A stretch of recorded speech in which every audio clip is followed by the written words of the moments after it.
नमस्कार, मैं राजू और द हिंदू टॉक्स में आप सभी का एक बार फिर से स्वागत है। मैं इस वीडियो को आपसे लाइक और शेयर और सब्सक्राइब करने के लिए इसलिए पहली बार कह रहा हूं क्योंकि ये हो सकता है कि आगे आने वाले समय में इस वीडियो को टेक डाउन कर दिया जाए। हो सकता है कि YouTube इस वीडियो को रेस्ट्रिक्ट कर दे, इसलिए आपका सहयोग वांछित है क्योंकि आप जब तक उसको लाइक शेयर और सब्सक्राइब करते रहिएगा तो YouTube शायद उसको टेक डाउन न करे। अब आते हैं कि मुद्दा क्या है ऐसा जिस पर मैं आज बात करने जा रहा हूं, जिस पर कोई भी मीडिया, मेन स्ट्रीम मीडिया चर्चा तक नहीं कर रही है। कहीं मेन स्ट्रीम मीडिया में इसकी चर्चा नहीं है। दरअसल बंगाल के जो हमारा वेस्ट बंगाल है उसका एक जिला पड़ता है नॉर्थ 24 परगना। उसका एक कस्बा है जिसको संदेश कॉली नाम से जाना जाता है। मैं बंगाली में प्रोनाउंसिएट करने का प्रयास कर रहा हूं, जिसको ऐसे सीधा सीधा पढ़िएगा तो संदेश खाली इसको कह सकते हैं।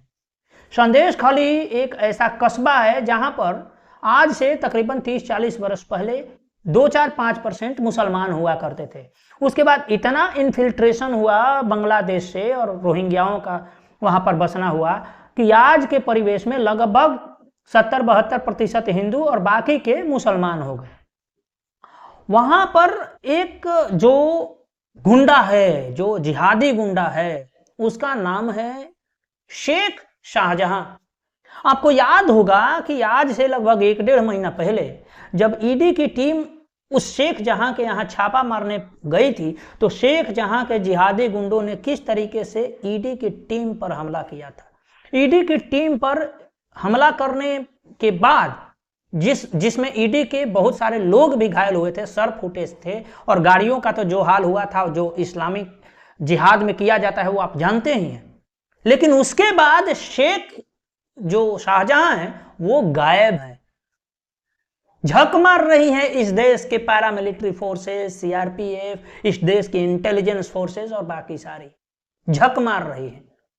अब मैं असली कहानी पर आता हूं कि उसी शेख शाहजहां ने ऐसा एक वहां पर नेक्सस बना के रखा है जहां पर हिंदुओं के घरों की लड़कियों को और महिलाओं को चिन्हित किया जाता है पहले, फिर चिन्हित करने के बाद उन लड़कियों को और महिलाओं को टीएमसी के कार्यालय में बुलाया जाता है रात्रि को।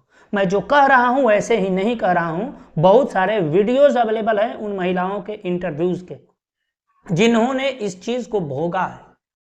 পার্টির লোকেরা আগে এসে দেখে যাবে যে কোন বাড়ির বউটা দেখতে সুন্দর, কে কম বয়সী। এইবার তার ঘুমকি চলে আসবে, তোমার বাড়ির বউ তুমি ছেড়ে দাও, তুমি স্বামী হতে পারো কিন্তু তোমার কোনো অধিকার নেই, মানে নিয়ে চলে যাবে। রাত্রেবেলা রেখে দিতে হতো। এটা তো ওরাই বলতে পারবে কোন মিটিং হয়। আপনি একটা মহিলা নিশ্চয় বুঝতে পারছেন কি মিটিং করে উত্তম সর্দার, শিবু হাজরা। দিনের পর দিন চলেছে, দিনের পর দিন চলেছে। শেখ সাদান কিন্তু মুসলমান মহিলাদের ডাকে না, হিন্দু মহিলাদের ডাকে। हिंदू महिला वो अपने कार्यालय में बुलाते हैं, रात भर उनके साथ रेप होता है और जब मन भर जाता है तब ही वो वापस करते हैं, अन्यथा फिर अगले दिन कई बार 1-1 सप्ताह वो अपने पास रखते हैं और रेप करते हैं। और ये चल रहा है पूरे तरीके से नेक्सस बना करके टीएमसी के सरकार के प्रश्रय के साथ, क्योंकि ये गुंडे और जिहादी टीएमसी के सरकार को बहुत बड़ा कट मनी वसूल कर देते हैं। जमीनों पर अवैध कब्जा करना हो, लोगों की झोपड़ियों को जलाकर उनको जमीनें हड़पनी हो, या उनके आधार कार्ड, पैन कार्ड वगैरह सब अपने कब्जे में लेकर के रखना हो, ताकि यदि केंद्र सरकार या राज्य सरकार से कोई अनुदान आता है तो उसमें से भी अपना कट मनी लेकर के वापस रख लेते हैं। और ये मैं नहीं कह रहा हूं। दूसरा एक इसमें है कि बहुत सारे लोग ये भी इन महिलाओं और लोगों पर सवाल उठाते हैं कि ये लोग भाजपा को सपोर्ट नहीं करते, इसलिए इनको ये दुख देना लाजमी है। ममता बनर्जी दुख दे रही है, ठीक ही कर रही है, लेकिन भाजपा को वहां पर वोट न देने का भी ये कारण है कि वो लोग वोट देने के लिए जो आधार कार्ड या वो यूं कहें कि जो भी कागज की आवश्यकता होती है, तृणमूल कांग्रेस वाले पहले ही उसको जब्त करके रखे हैं। और ये मैं नहीं कह रहा हूं, वहां के जो कार्यकर्ता हैं, वहां के जो एक सोशल वर्कर हैं, दीप तस्या, वो कह रहे हैं। उनकी बातों को पहले ध्यान से सुना जाए। Last thread on Sandas Khali has asked me that why, after despite so much torture, why the Hindus still keep voting for TMC, or why they have earlier kept voting for the left regime. To answer your question, my friend, you will get surprised to know there are many people. There are a lot of people actually. It is maybe more than 80% of the people in that area who has never been able to vote, cast their vote in as per their choice, or they have never been allowed to get entered into the voting booth to cast their vote. They have not seen how the voter ID card looks like. Their voter ID card are kept with the TMC goons, the Sheikh Shahjahan gangs, or the likes of Sheikh Shahjahans from mid-80s itself. They have never been allowed to vote in their lifetime. So it is not that why the question is not that why they have been keep voting for the ruling party despite so much torture. The question should be that has they been allowed to vote? You have seen that in many videos the women or the men, they are complaining that their job card for Manrega is kept with the TMC leaders. They are not allowed to keep it with them. Their ATM card is kept with the TMC leader. They are not allowed to keep it with them. Why is it so? Because now there is direct benefit transfer, so that the money that comes to their account, the TMC leader will take that money. They will get their cut money, which is the majority of the percentage, and then a small amount will be given to the villager if they wish so. And why, how they will wish? You have seen when yesterday the governor, West Bengal governor, went there, the woman complained that the TMC goons will identify women by their religion, by their looks, and by their age, by going home to home, and they will force other women to do that identification for them. If the other woman deny to do so, then they will rape that woman, they will threaten that woman. दीप तस्या ने जो बातें कही है वो यही कि उनके जो वहां पर हिंदू रहते हैं उनके पूरे के पूरे कम्युनिटी के Aadhaar card, PAN card, voter I card सबको लेकर के तृणमूल वाले रख लेते हैं और अपना कट मनी लेते हैं। ये तो खैर कट मनी की बात है। वहां पर जिस तरीके से ग्रूमिंग जिहाद फैल रहा है, जिस तरीके से हिंदुओं के लड़कियों को, उनकी महिलाओं को चिन्हित कर करके उनके साथ रेप हो रहे हैं और लगातार हो रहे हैं, और लगातार कई वर्षों से हो रहे हैं, पिछले 35-40 वर्षों से हो रहे हैं। आप इमेजिन करिए कि भारत में ही एक ऐसा राज्य है जिसके एक जिले के अंदर ये हो रहा है। इस पर कहीं से कोई चर्चा नहीं है। मैं इस शेख के बारे में, जो शाहजहां है, इसके बारे में बता लूं कि ये किसी एक और गुर्गे का ये टीम लीडर हुआ करता था। जब वो गुर्गा मर गया तब ये उसका टीम लीडर हो गया। और ये मतलब आप इमेजिन करिए कि कई बार ऐसा होता है कि विवाह होता है, जब औरत विवाह कर अपने घर आती है, ससुराल आती है, तब उसके यहाँ तृणमूल के गुंडे जाते हैं और उस औरत को देखते हैं। अगर वो अच्छी है तो उनको उठा करके ले जाते हैं, या घर वालों को कहते हैं कि तुम अपनी पत्नी को पहली रात उसके साथ मत बनाओ। पत्नी को तृणमूल के जो शेख साहिब हैं, जो शाहजहां साहिब हैं, उनके यहाँ भेज दो, उनके यहाँ सोएगी। जब तक उसका मन बढ़ जाए तब तक वो रखेगा, उसके बाद ये वापस करेगा। इसके कई सारे इंटरव्यूज हैं। आप ट्विटर हैंडल पे जाइए और संदेश खली आप लिखिए और देखिए कैसे कैसे वीडियोज आते हैं। ये मामला इतना बढ़ गया कि कुछ महिलाएं अब सड़कों पर आ गई हैं और उस बात का प्रतिकार कर रही हैं। कुछ महिलाओं के जो है, मैं वीडियो नहीं दिखा सकता बहुत सारे महिलाओं की, क्योंकि सुरक्षा का भी सवाल है। एक महिला का वीडियो मैं अभी आपको दिखा सकता हूं, क्योंकि वो महिला एक पत्रकार के सामने कुछ कह रही है, हालांकि उनका चेहरा भी ब्लर किया गया है। आप उस महिला के बातों को सुनिए, वो बांग्ला भाषा में कह रही है, सुनिए पहले। সামনে দাঁড়িয়ে আছি আর ওরা আর কি ওই দিক দিয়ে জানলাটা ভেঙে ওইগুলো বলছে, জানলাটা পুরো ভেঙে খুলে দিয়েছে। এবার আমি হাত দিয়ে এরকম করে করে কথা বলছি, আমার হাতটা টেনে নিয়ে এসছে, আমার হাতে পলা ছিল, পলাটা পুরো ভেঙে গেছে, হাতটা টেনে নিয়ে এসছে, নিয়ে এসে বলছে তুই বাইরে বেরিয়ে আয় আগে, তোকে দেখে নিচ্ছি, তুই আজকে গণধর্ষণ করে ছাড়বো। পুলিশ ছিল দাঁড়িয়ে, তোমার সন্দেশখালীর বড়বাবু আর হিঙ্গলগঞ্জের নাকি মেজবাবু ছিলেন, দুজনের সামনে এইরকম কিছু করে। আরো দিদিরা আছে যাদের এরকম হাতের পলা টালা সব ভেঙে দিয়েছে, মাথা চুল টুল ধরে টেনেছে, শাড়ি আঁচল ধরে টেনেছে, এরকম অনেক অনেকেই আছে। আমাকে মানে আমরা কোনো সেফ নেই, মানে আমরা যে মহিলারা আমরা কোনো সেফ নেই।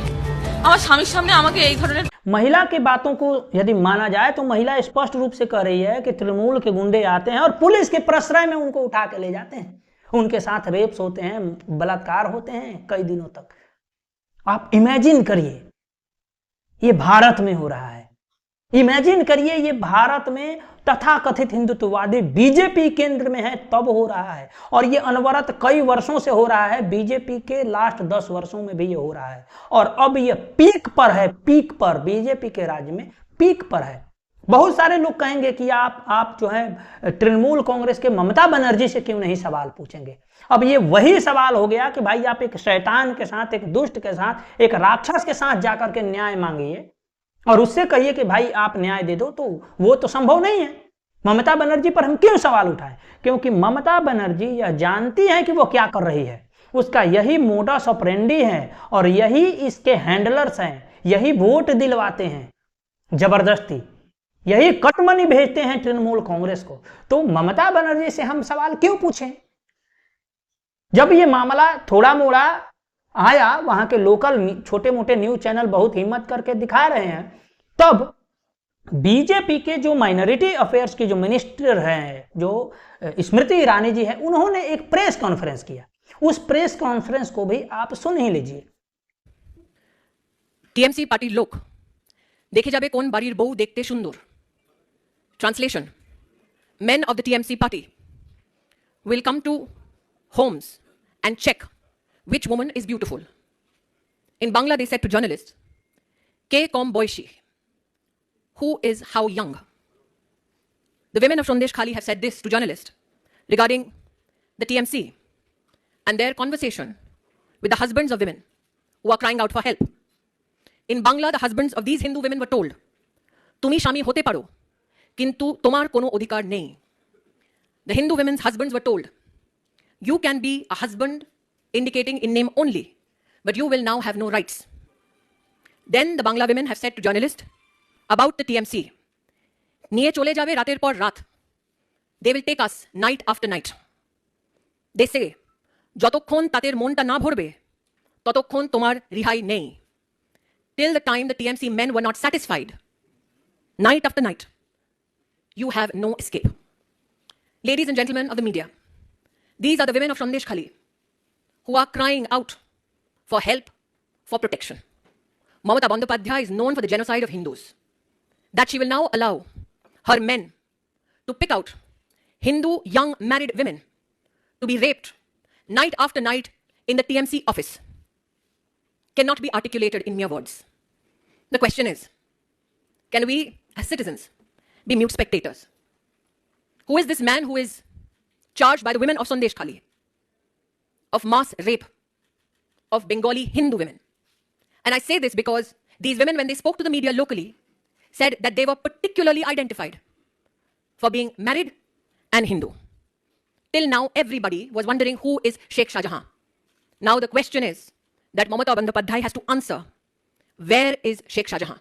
इस प्रेस कॉन्फ्रेंस में भी भले ही अंग्रेजी में था, लेकिन स्मृति ईरानी भी वही कह रही है कि भाई उनके लोगों को, हिंदुओं के लोगों को, महिलाओं को स्पेशल तरीके से चिन्हित करके उनको उठाया जाता है, उनके साथ कई कई रातों तक रेप्स होते हैं और रेप करने के बाद उनको फिर प्रताड़ित किया जाता है, तब उनको छोड़ा जाता है। ममता बनर्जी को जवाब देना चाहिए। ये भी ममता बनर्जी से जवाब पूछ रही हैं, वो तो ठीक है, लेकिन मैं पूछ रहा हूं कि बीजेपी इसमें क्या कर रही है। तो बीजेपी के वहां के छोटे मोटे कार्यकर्ता जो हैं वो तो लड़ रहे हैं, लेकिन इसमें केंद्र इन्वॉल्व क्यों नहीं है? खैर, मैं इस पर बाद में आऊंगा, लेकिन ये देखिए कि जब वहां पर लोगों ने थोड़ा प्रतिकार किया, थोड़ा विरोध किया, तो उनके ऊपर किस तरीके के हमले होते हैं, किस तरीके से उनके लोगों को मारा जाता है, आप वीडियो फुटेज में देख सकते हैं। हालांकि मैं पता नहीं कि इसको वीडियो को YouTube आगे प्रोसीड करेगा, कोई स्ट्राइक मारेगा, क्या करेगा पता नहीं, लेकिन इसीलिए मैं आपसे कह रहा था कि इसको थोड़ा लाइक शेयर करते चलिए। आप देखिए कि किस तरीके से उनके साथ व्यवहार किया जाता है तृणमूल कांग्रेस के गुंडों को द्वारा। जब पुलिस के पास कंप्लेन जाता है तो पुलिस इसी शेख शाहजहां के एक दूसरे गुर्गे के पास लोगों को रेफर कर देती है कि अपना दुखड़ा जाकर के उसको सुनाओ। ये चल रहा है बंगाल में। हमें क्या है, हम तो एसी में बैठे हुए हैं और एकदम शैंपेन और कॉफी लेकर के और बहस कर रहे हैं। वहां पर लोगों के पास ऐसी सुविधाएं नहीं है। यदि एक ट्वीट बाहर आता है तो उन लोगों के जान पर पड़ जाती है। फिर भी कुछ लोग हिम्मत जुटा करके अपनी बातों को कर रहे हैं। आप देखिए कि जब गवर्नर साहब गए तो एक महिला बहुत हिम्मत जुटा करके क्या कर रही है। सब हम लोग इतना टॉर्चरिंग में है, क्योंकि शेख शाहजहां अपना शेयर में है, तो हम लोग का हिम्मत नहीं था। क्योंकि उनका आदमी आके सिर्फ गोली दिखाकर, बंदूक दिखाकर डराता था। इस डर से कोई लड़की बात नहीं कर सकता था। सबका दिल में डर है कि हमारा बच्चा को मार देगा, हमारा पति को मार देगा, कि हमको मार देगा। ये वाला डर के लिए कोई भी बात नहीं कर सकता था। शाहजहां करता है और शाहजहां तो बाहर से आकर उसी का डर हम लोगों को दिखाता था। सिद्धू हाजरा उसका और जा रहा, हम लोगों का यहाँ का भी कुछ है असिस्टेंट जो उसको देखभाल कराता था। उसका नाम ये है, उसका नाम वो है, ये करता है, वो करता है। हम लोग का गाँव में ही कुछ है जो उन लोगों को मदद देता था। अब मुझे कंप्लेंट दिया है। महिला ने बहुत हिम्मत जुटा करके भी गवर्नर साहब से यही कही कि जब शेख साहब होते हैं, शेख साहब वही शेख शाहजहां को, तो हम लोग कह नहीं सकते, कुछ उनसे कह नहीं सकते, लेकिन जब आप आए हैं तो हम ऐसा कर रहे हैं, आपसे बता रहे हैं। तो आप सोचिए, मैं तो हैरान हूं। उस पर से रोज आए दिन वहां पर लोगों के, हिंदुओं को चुन चुन कर मारा जाता है और चुपके से बीजेपी वाले उसे भाजपा का कार्यकर्ता कह देते हैं और एक नाम नोट कर देते हैं। कुछ करते नहीं है, कुछ नहीं करते, केवल एक नाम नोट कर देते हैं। और आज भले ही प्रेस कॉन्फ्रेंस स्मृति जी करी हो, लेकिन होगा कुछ नहीं। आप ये तय मान लीजिए, होगा कुछ नहीं। लेकिन वहां के जो हिंदू रेजिस्टेंस हैं, उन्होंने अपने आत्मसम्मान के लिए, अपने आत्मसम्मान की रक्षा के लिए थोड़ा सा रेजिस्ट करना शुरू किया है। महिलाएं थोड़ी सड़कों पर आई है, थोड़ा हो हल्ला हो रहा है, तो छोटे मोटे न्यूज चैनल कवर कर रहे हैं। बड़े न्यूज चैनल पर बिल्कुल भी कवरेज नहीं है। अब मैं आता हूं कि केंद्र में बैठी हुई जो सरकार है वो क्या कर रही है। वो कर रही है प्रेस कॉन्फ्रेंस, बस, दैट्स ऑल। और मर रहे लोगों के नाम लिख रही होगी, बस। छोटे मोटे वहां के बीजेपी के कार्यकर्ता जो भी हैं, वो हो सकता है वो लड़ रहे हों, उनको सैल्यूट है। लेकिन जो केंद्र में बैठी नकारा सरकार है, उसे 400 सीटें चाहिए, 400। मैं पूछता हूं कि ऐसी 400 सीटों को लेकर के, 370 सीटों को लेकर के क्या करेगी केंद्र सरकार, जब संविधान में प्रदत्त शक्तियों का भी प्रयोग नहीं कर सकती, जब ये कसम खा करके बैठी है कि पश्चिम बंगाल को भले ही ममता बनर्जी बांग्लादेश में मिला दे, लेकिन भारत की सरकार उसमें इंटरवीन नहीं करेगी। भले ही ईडी के लोगों पर वहां के जिहादी गुंडों द्वारा, इस्लामिस्टों द्वारा, जिहादियों द्वारा, बांग्लादेशियों द्वारा और रोहिंग्याओं द्वारा हमले होंगे, लेकिन कुछ नहीं करेगी सरकार। क्या करेगी? वोट के समय केवल अपने जो कार्यकर्ता तथाकथित मारे गए हैं, या जो यूं कहूं कि जो हिंदू मारे गए हैं, उनके नाम गिनाएगी और वोट लेगी। बीजेपी वो पार्टी है जो अपने कार्यकर्ताओं को, हिंदुओं को तब तक सहायता नहीं देती जब तक मर जाती है। मर जाने के बाद भी वो सहायता तो देती नहीं, केवल प्रेस कॉन्फ्रेंस करती है। जी हां, अगर आप वाकई भाजपा वालों और आईटी सेलियों वाकई आप इस मुद्दे को उठाना चाहते हैं, तो मैं कह रहा हूं कि कई सारे ऐसे न्यूज चैनल है जहां पर आपके पत्रकार बंधु जाते हैं, लेकिन कहीं पे भी न्यूज चैनल में यह कवर नहीं हुआ। छोटे मोटे यूट्यूबर्स ने उठाया है। एक पत्रकार हैं अजीत भारती जी, मैं कई मुद्दों पर अजीत भारती जी को क्रिटिसाइज भी करता हूं, उनके कुछ बातों को लेकर के। कभी कभी वो भाजपा को औकात से ज्यादा डिफेंड करते हैं, वो नहीं करना चाहिए, इसलिए मैं कभी कभी क्रिटिसाइज करता हूं। लेकिन इस वाले मामले में अजीत भारती ने आगे बढ़ चढ़कर मुद्दा उठाया है और भाजपा को भी उसने कस के धोया है अपने वीडियो में। मैं इस वीडियो को रिकमेंड करता हूं कि अजीत भारती के इस वीडियो को आप देखिए। उसने और कई सारे कार्यकर्ताओं को जो वहां पर लोकल लेवल पर फाइट कर रहे हैं, हिंदू रेजिस्टेंस के लिए काम कर रहे हैं, उनका इंटरव्यू लिया है। आप उस इंटरव्यू को सुनिए, मैं रिकमेंड कर रहा हूं। इस मामले में मैं अजीत भारती के साथ हूं। उसने कस के धोया है भाजपा वालों को भी, और मैं भी वही कह रहा हूं कि भाई क्या करोगे 400 सीटों को लेकर के, या चार डालोगे? दिन भर जो आपके सुल्तान पासमानदा चिल्लाते हैं, क्या करोगे उन पासमानदाओं का? वो अपने एक एक वोट का कीमत तुमसे वसूल रहे हैं, तुमको आइडिया नहीं है। उसका कीमत है उन महिलाओं के आत्मसम्मान, जो संदेश खाली में लोगों को उनके सामने उनकी महिलाओं को उठा करके ले जाया जाता है। आप समझ जाइए कि उसके घर के पुरुषों के आत्मा पर कितना बड़ा बोझ है ये। उन महिलाओं को उनकी इच्छा के विरुद्ध जब उनके वस्त्र उतारे जाते होंगे, आप केवल कल्पना ही कर सकते हैं। हम यहां पर बैठकर केवल कल्पना ही कर सकते हैं, लेकिन भाजपा वाले कल्पना भी नहीं कर सकते। इनका आप अंदाजा इसलिए इससे लगा सकते हैं कि इनका नेक्सस कितना कमजोर है कि उसी एरिया को सबसे सुरक्षित, महिलाओं के लिए सबसे सुरक्षित होने का अवार्ड भी दिया गया था।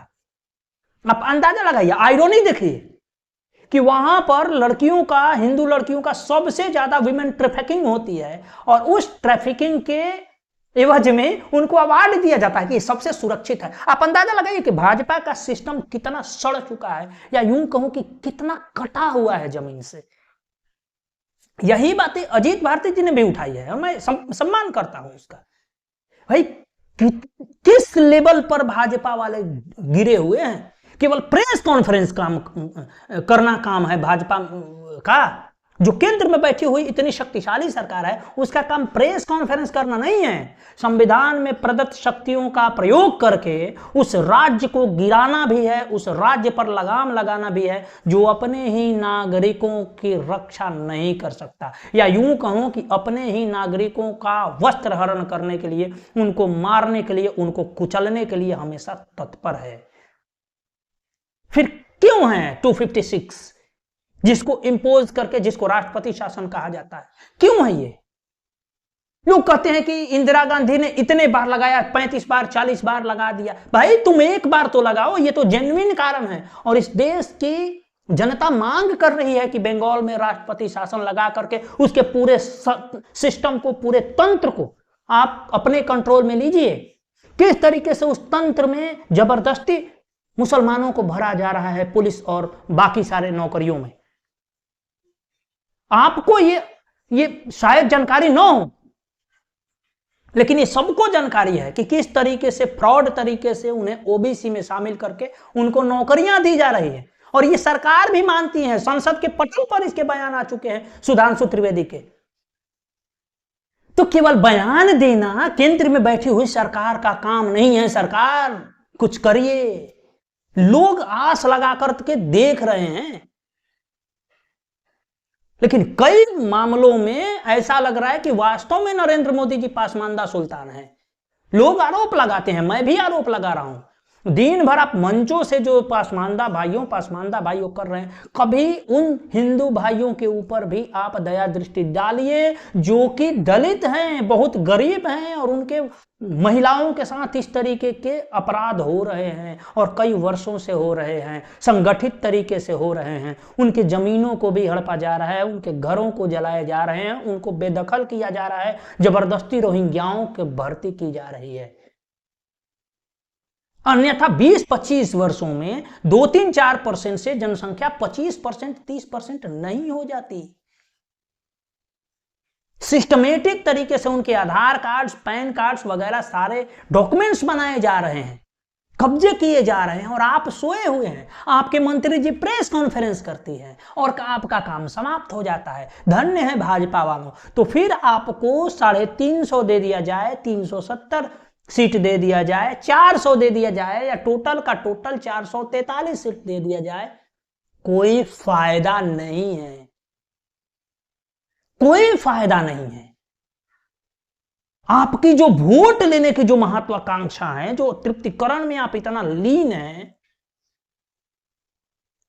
वो आप पर भारी पड़ रही है। उसका कीमत हिंदू समाज की महिलाएं चुका रही हैं, अपने आत्मसम्मान के साथ, अपनी इज्जत आबरू के साथ। भाजपा का कोई बहुत बड़ा नेता नहीं चुका रहा है। उसका काम करने वाला जो छोटा नेता है ना, जो ग्राउंड पे वहां काम कर रहा है, संदेश खाली में, नॉर्थ 24 परगना में या और कहीं जगह पे, वो चुका रहा है। और मैं ये बता दूं कि ये हो रहा है स्पेसिफिकली हिंदुओं के महिलाओं के साथ, चुन चुन करके। कई बार ऐसा होता है कि उस एरिया के जो महिला होती है उसको कहा जाता है कि आप ही चुन करके बताओ कि कौन सुंदर महिला है, और फिर उसको उसके परिवार वालों को बताया जाता है कि तुम अपनी महिला को तृणमूल कांग्रेस के ऑफिस में भेजो, रात को 10 बजे उसके साथ मीटिंग्स करनी है, और फिर रात भर उसके साथ मीटिंग्स होता है। कैसा मीटिंग्स होते हैं आप अंदाजा लगा रहे होंगे। अगर कोई महिला इस बात से इनकार करती है तो उसके साथ भी रेप होता है। इसलिए कई सारी महिलाएं इसमें ना चाहते हुए भी इन्वॉल्व हो जाती है। ये चल रहा है, भारत में चल रहा है। और सोशल मीडिया और बाकी के मीडिया में क्या चल रहा है? किसान आंदोलन। मीडिया में क्या चल रहा है? नरेंद्र मोदी जी गए हैं यूएई के मंदिर उद्घाटन में। बिल्कुल जाना चाहिए, मंदिर का उद्घाटन आवश्यक है, लेकिन जब उद्घाटन से आइए तो ये भी एक बहुत बड़ा काम है, और ये आज से नहीं हो रहा है। अगर कई वर्षों से हो रहा है, राज्यपाल जा रहे हैं वहां पर, आपको रिपोर्ट कर रहे हैं गृह मंत्रालय को, आपकी नेत्री सामने आकर के जब बयान दे रही है, जो प्रेस कॉन्फ्रेंस कर रही है, तो ऐसा तो है नहीं कि आपको कुछ मालूम नहीं है। लेकिन मालूम होते हुए भी महिलाओं की इज्जत आबरू को यदि नहीं बचाए तो थू है ऐसे 400 सीटों पर, थू है ऐसे पूर्ण बहुमत की सरकार, थू है। आपसे बढ़िया तो वो कांग्रेस वाले हैं। इंदिरा गांधी थी जिसने अपने एक कार्यकर्ता की हत्या पर केरल में वामपंथियों की सरकार गिरा दी थी, वहां राष्ट्रपति शासन लगा दिया था। ऐसे कई सारे घटनाएं हैं जहां पर अपने कार्यकर्ताओं के लिए, या यूं कहूं कि उस राज्य के नागरिक को बचाने के लिए भी कांग्रेस ने सरकारें गिराई हैं। कई बार अवैध तरीके से गिराई है, जानबूझ करके सरकारों को गिराने के लिए भी, वो पॉलिटिकली वो गलत है, लेकिन कई बार लोगों की इज्जत आबरू प्रतिष्ठा की रक्षा के लिए भी उसने गिराई है। आपको ये करने में प्रॉब्लम क्या है? पूरा देश आपको समर्थन कर रहा है, क्योंकि आप संसद में आपको बयान देने में लज्जा आएगी। इतने सारे प्रूफ होने के बाद भी जब आप कुछ नहीं करते हैं तो मैं तो कहता हूं कि थू है ऐसे पूर्ण बहुमत की सरकार। आईटी से लिए आते हैं और कहते हैं कि बंगाल के लोगों ने वोट नहीं दिया। अरे और कितना चाहिए? 2 सीटों से 80 सीट पर लाए। तुम कुछ अच्छा करो तो।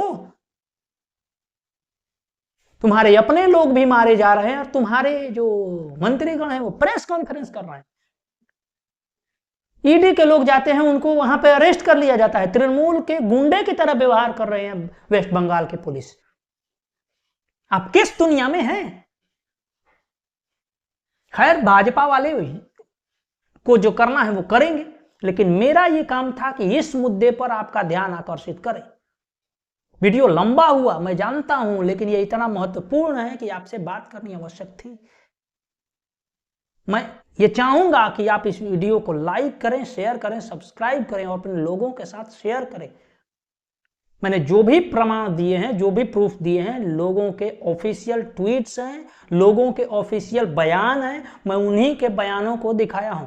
पता नहीं यूट्यूब इसमें कब स्ट्राइक मारेगा, क्या करेगा, मुझे पता नहीं, लेकिन ये बहुत ही महत्वपूर्ण मुद्दा है और शायद अभी का सबसे महत्वपूर्ण मुद्दा है। इस पर डिस्कशन होनी चाहिए, इस पर रोक लगनी चाहिए, नकेल कसी जानी चाहिए और ये तत्काल रूप से बंद होनी चाहिए। मैं तो कह रहा हूं कि सरकार को बर्खास्त कर राष्ट्रपति शासन लगाना चाहिए। बंगाल धीरे धीरे भारत के हाथ से छिटक जा रहा है। हालांकि आप क्या सोचते हैं इस मुद्दे के बारे में? क्यों भाजपा इस मुद्दे को मेन स्ट्रीम नहीं कर पाई या नहीं करना चाहती है? केवल एक छोटा मोटा प्रेस कॉन्फ्रेंस करके निकल जाती है। अगर सत्ता में होते हुए भी मीडिया तुमसे इतना मैनेज नहीं हो सकता कि 2 4 5 इस पर बहस हो जाए, तो फिर थू है ऐसे शक्ति पर, थू ही है ऐसे शक्ति पर। आप अपने विचार हमें कमेंट बॉक्स में अवश्य लिखिएगा। आपका बहुत बहुत आभार। नमस्कार।